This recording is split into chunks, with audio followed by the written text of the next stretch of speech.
Hello everyone, आप लोगों का एक बार फिर से मेरे यूट्यूब चैनल स्टडी विथ आंचल में स्वागत है। आज हम लोग देखेंगे भौतिक विज्ञान का पाठ योजना क्रमांक 2, पाठ योजना 2, लेसन प्लान नंबर 2। ठीक है, तो इसमें सबसे पहले आपको छात्र अध्यापिका का नाम, छात्र अध्यापिका या छात्र अध्यापक का नाम, फिर विद्यालय, आपका विद्यालय कौन सा है, कक्षा 7वीं, विषय विज्ञान, उप विषय भौतिक विज्ञान, प्रकरण पदार्थ के विभिन्न अवस्थाओं में परिवर्तन।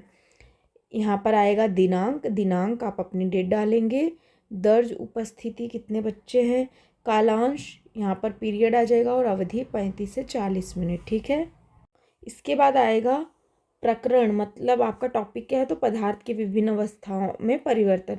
अब हम सामान्य उद्देश्य देखेंगे। सामान्य उद्देश्य छात्रों को भौतिक विज्ञान विषय के तत्वों का ज्ञान कराना तथा उनका व्यावहारिक उपयोग सिखाना, छात्र में आत्मविश्वास उत्पन्न करना, छात्रों में तर्क शक्ति, विचार शक्ति व कल्पना शक्ति, मानसिक शक्तियों का विकास करना, छात्रों में वैज्ञानिक दृष्टिकोण का विकास करना, छात्रों में भौतिक विज्ञान विषय के प्रति रुचि उत्पन्न करना तथा छात्रों में एकाग्रता, आत्मनिर्भरता का भाव उत्पन्न करना, छात्रों में कर्म विद्धता पूर्ण एवं विधिवत रूप से कार्य करने की आदत का निर्माण करना। ठीक है, अब हम देखेंगे विशिष्ट उद्देश्य। इसमें पहला ज्ञानात्मक है, तो छात्र पदार्थ की अवस्थाओं का प्रत्यय स्मरण कर सकेंगे। अवबोधात्मक, पदार्थ के गलनांक और क्वथनांक के उत्तर बता सकेंगे। अनुप्रयोगात्मक, छात्र पदार्थ की अवस्थाओं से संबंधित ज्ञान का दैनिक जीवन में उपयोग कर सकेंगे। कौशलात्मक, छात्र पदार्थ की अवस्थाओं से संबंधित चार्ट बना सकेंगे। ठीक है, अब नेक्स्ट है अभिरुचियात्मक। ठीक है, इसमें विद्यार्थी पदार्थ की अवस्थाओं के विषय में रुचि ले सकेंगे। अभिवृत्ति, विद्यार्थियों में पदार्थ की अवस्थाओं के प्रति वैज्ञानिक दृष्टिकोण उत्पन्न होगा, वह मानसिक शक्ति का विकास होगा। सहायक सामग्री क्या है, रेखा चित्र, मंडल तथा अन्य कक्षा उपयोगी शिक्षण सहायक सामग्री। ठीक है, इसमें आप एक्स्ट्रा लिखेंगे चौक, डस्टर और श्याम ब्लैक बोर्ड। ठीक है, पूर्व ज्ञान, तो छात्र पदार्थ की अवस्थाओं के बारे में सामान्य जानकारी रखते हैं। आप लोगों को भी इसी प्रकार से बनाना है। ठीक है, अब प्रस्तावना, नेक्स्ट पॉइंट आ जाएगा प्रस्तावना। इसमें क्रमांक, छात्र अध्यापिका या छात्र अध्यापक कथन और छात्र छात्राएं क्रिया है। ठीक है, अब पहले हम बच्चों से क्वेश्चन करेंगे कि अपने दैनिक जीवन में प्रयोग होने वाली वस्तुओं के नाम बताओ। तो लकड़ी, ईंट, पानी, वायु इत्यादि।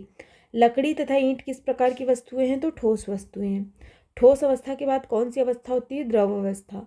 पदार्थ की एक अवस्था से दूसरी अवस्था में परिवर्तन कैसे होता है, तो समस्यात्मक। अब बच्चा जब समस्यात्मक हो जाता है तो वहाँ से हमारा उद्देश्य कथन स्टार्ट हो जाता है। आज हम पदार्थ की विभिन्न अवस्थाओं में परिवर्तन का विस्तार पूर्वक अध्ययन करेंगे। ठीक है, फिर हम देखेंगे प्रस्तुतिकरण। इसमें 5 कॉलम आएगा, क्रमांक, शिक्षण बिंदु, छात्र अध्यापक कथन, छात्र छात्र क्रिया, श्यामपट्ट कार्य।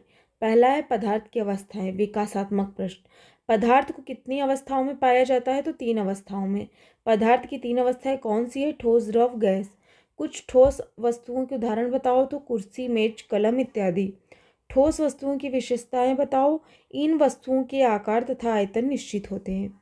दूध को द्रव क्यों कहा जाता है, यहाँ पर बच्चा समस्यात्मक हो गया। ठीक है, अब हम बच्चे को बताएंगे क्योंकि उसका आयतन निश्चित होता है किंतु आकृति अनिश्चित होती है। ठीक है, अब हम नेक्स्ट पॉइंट देखेंगे गैस, विकासात्मक प्रश्न पहले बच्चों से करेंगे।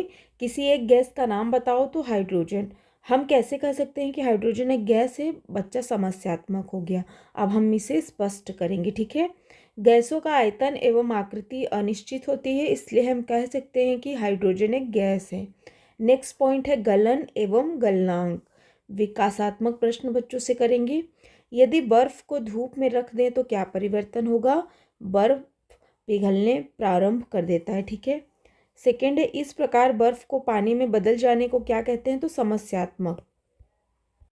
अब हम स्पष्ट, बर्फ को पानी में द्रव में बदल जाने की क्रिया को गलन कहते हैं। ठीक है, फर्स्ट, घर पर किस तापमान पर पिघलने प्रारंभ होता है, जो बर्फ है वो घर में किस तापमान पर पिघलना प्रारंभ हो जाता है, तो 0 डिग्री सेल्सियस।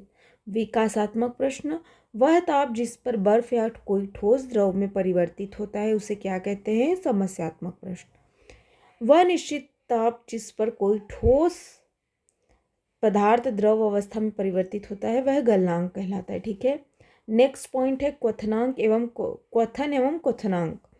जब भागों में पानी गर्म करते हैं तो क्या होता है, तो पानी का ताप बढ़ जाता है।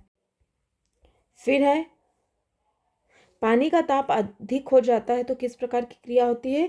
तो पानी उबलने लगता है और गैस में बदलने लगता है। इस प्रकार पानी या द्रव को गैस में बदलने की क्रिया को क्या कहते हैं? बच्चा समस्यात्मक हो गया। अब यहाँ पर हम स्पष्टीकरण करेंगे। इस प्रकार पानी या द्रव को गैस में बदलने की प्रक्रिया को कथन कहते हैं। कोई द्रव जिस ताप पर गैस में बदलता है उसे क्या कहते हैं? समस्यात्मक प्रश्न। स्पष्टीकरण, वह ताप जिस पर कोई द्रव गैस में बदलता है क्वथनांक कहलाता है। पानी का क्वथनांक कितना होता है? तो 100 डिग्री सेल्सियस।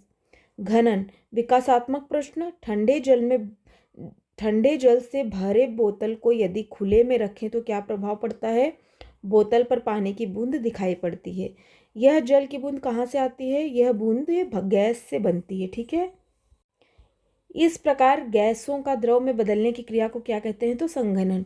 अब हम कुछ प्रश्न करेंगे क्लास में, मूल्यांकन प्रश्न। ठोस किसे कहते हैं? जल का क्वथनांक कितना होता है? गलनांक किसे कहते हैं? ठोस की विशेषताएं बताइए, गैस की विशेषताएं बताइए। ठीक है। बच्चों को गृह कार्य देंगे हम लोग। गृह कार्य में क्वथन एवं गलन में अंतर कीजिए। संघनन किसे कहते हैं? ठोस, द्रव तथा गैस में अंतर बताइए। ठीक है। आपको लास्ट में ब्लैक कलर की शीट चिपकाना है, श्यामपट्ट कार्य लिखना है, श्यामपट्ट सार हेडिंग डाल के। आपका नाम, कक्षा, दिनांक, विषय, प्रकरण और समय, ये सब आपको डालना है और आपको शॉर्टकट में लिखना है कि हमने इसमें क्या पढ़ा, वो कितने प्रकार का है, ये सारी चीज़ें लिखनी है। ठीक है। इस प्रकार से ये लेसन प्लान हमारा ख़त्म होता है। यहाँ पे आप इसको अच्छे से देख लीजिए, अगर आपको कोई प्रॉब्लम आती है तो आप पूछ सकते। इस प्रकार से ये लेसन प्लान यहाँ लेसन प्लान नंबर 2 कंप्लीट होता है। ठीक है।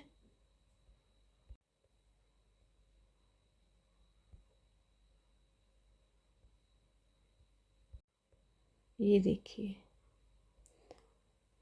इसकी पीडीएफ आपको टेलीग्राम चैनल पर मिल जाएगी। अगर आपको लगता है आपकी हेल्प हुई हो, ये वीडियो आपको समझ में आ रहा है, तो वीडियो को लाइक ज़रूर करिएगा और ज़्यादा से ज़्यादा शेयर करिए, चैनल को सब्सक्राइब करिए। Thank you so much for watching.